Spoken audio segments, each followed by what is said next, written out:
મારું મથુરભાઈ ખપેડ છે. હું અત્યારે હાલ ઇન્ચાર્જ આરટીઓ રાજકોટ તરીકે ફરજ બજાવું છું.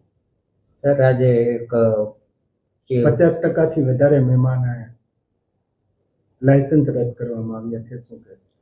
જી જરૂર, ચોક્કસ એ બાબતે આપને જણાવી દઉં કે ટ્રાફિક શાખા રાજકોટ દ્વારા રાજકોટ આરટીઓ કચેરીને વાહન નંબરોનું લિસ્ટ મોકલેલું છે કે જેની અંદર જે વાહન ચાલકે 50 કરતાં વધારે મહેમાનો ભરપાઈ કરેલ ના હોય તેવા વાહનોનું લાયસન્સ રદ કરવા માટેની કાર્યવાહી કરવા જણાવેલું છે.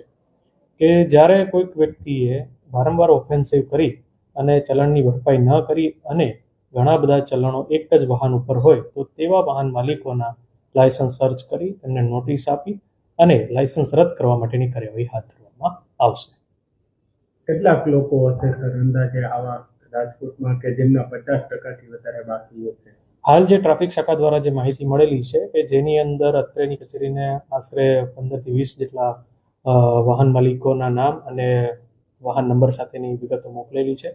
જેમ જેમ વિગતો મળતી જશે તેમ તેમ આગળની કાર્યવાહી હાથ ધરવામાં આવશે.